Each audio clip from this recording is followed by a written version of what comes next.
A faint hum of the morning breeze danced through the open window of a quiet suburban home when the phone began to ring.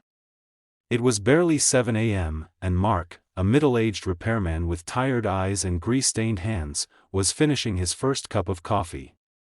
He almost didn't answer, until he saw the caller ID, unknown. Something made him pick it up. What he didn't know was that this simple choice would lead him into a story that no one would believe, a story that began with a dog, and ended with a rescue that would touch the hearts of thousands. When Mark arrived at the old farmhouse on the edge of town, the first thing he noticed wasn't the creaky wooden porch or the broken front door handle. It was the golden retriever waiting by the steps. The dog was unusually still, sitting tall, eyes sharp and steady. Its fur shimmered like liquid sunlight, and around its neck hung a red collar, slightly faded but well cared for. Mark smiled. "Hey, buddy," he murmured, stepping closer. But the dog didn't wag its tail or move closer. Instead, it barked once, loud, purposeful, then turned and looked toward the forest behind the house. Then it looked back at him. Mark frowned. "You trying to tell me something, pal?" The dog barked again, more urgently this time, and trotted a few steps toward the woods. Then it stopped and looked back once more. Mark hesitated. He'd come for a simple electrical repair. But something about those eyes, they seemed to plead with him. Against his better judgment, he followed. The forest trail was rough and overgrown. Twigs snapped under Mark's boots as he followed the golden blur weaving ahead of him. The dog didn't slow down, glancing back every few seconds to make sure he was still there. After several minutes, Mark began to hear something, faint, muffled, a cry. He stopped, holding his breath. Yes. It was definitely a cry. "Hello?" he shouted. "Anyone out here?" No answer. Only the rustling of leaves. The dog barked again, sprinting toward the sound. Mark followed until they reached a small clearing. His heart froze.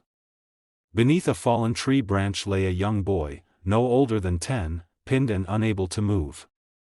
His face was scratched, his clothes torn. The boy's eyes fluttered open, weakly meeting Mark's. "Please, help," the boy whispered. Mark dropped to his knees, adrenaline flooding his veins. "Hang on, kid. I got you." He tried lifting the branch, but it was too heavy. The dog began digging around the base, as if it knew exactly what to do. "Good boy, keep going," Mark said breathlessly.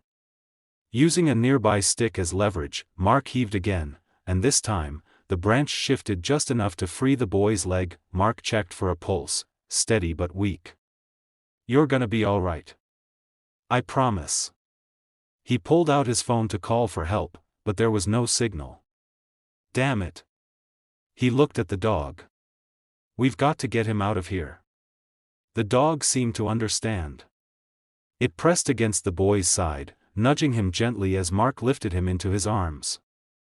The dog led the way, trotting ahead but constantly glancing back, making sure Mark was still close. Every step was slow, deliberate. Mark's arms burned, but he refused to stop.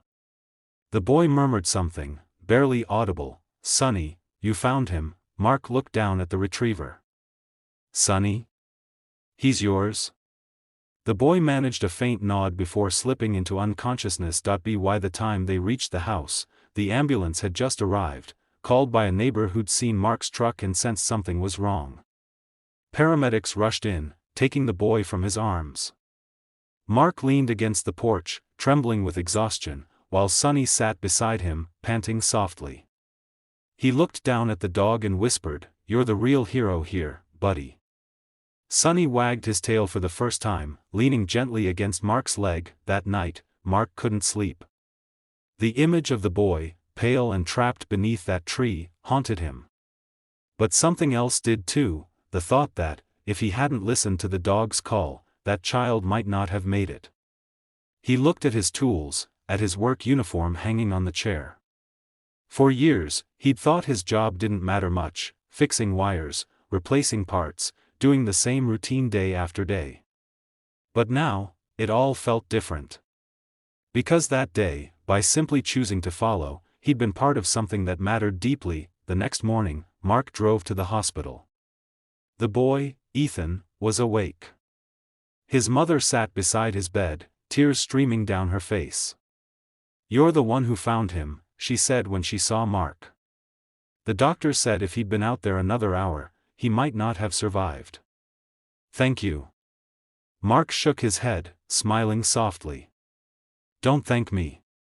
Thank Sonny." Ethan reached out his small hand, resting it on Sonny's golden fur. "He never gave up," the boy said. "He kept barking until someone came." Sonny licked the boy's hand gently, his tail thumping against the hospital bed. The nurse nearby wiped a tear. Everyone in that room felt it, that quiet, unspoken bond between a boy and his dog. News spread quickly through the town. "Smart dog leads repairman to missing child," the headlines read. People shared the story online, calling Sonny a hero. But to Mark, it wasn't about fame or headlines. It was about something deeper, the quiet reminder that sometimes, the smallest voice, the softest nudge, can lead us to do something extraordinary. Days later, Mark visited the old farmhouse again. The forest was calm, sunlight filtering through the leaves. Sonny ran ahead, chasing a butterfly. Mark chuckled softly. "You knew exactly what you were doing, didn't you?" he said aloud. The dog stopped, turned, and barked once, that same purposeful bark from the first day. Then it trotted back to him, sitting down with calm, knowing eyes. Mark knelt, scratching behind his ears. "You've got a good heart, Sonny. The world needs more like you." The story of Sonny and the repairman spread far beyond their small town, a tale that reached people's hearts across the world. But for Mark, it wasn't about what went viral. It was about the reminder he carried forever, that kindness, courage, and instinct, even from a dog, can change everything. And sometimes, heroes don't wear capes. They just wag their tails and refuse to give up. At the end of the day, as the sun dipped behind the trees, Sonny curled up beside Mark's feet, eyes half closed, peaceful. Mark looked down at him and smiled, whispering softly, "Good job, partner. You saved a life." And Sonny, as if understanding every word, wagged his tail once, before closing his eyes. The golden retriever who had once barked for help, now resting in the peace of a world he'd made a little brighter.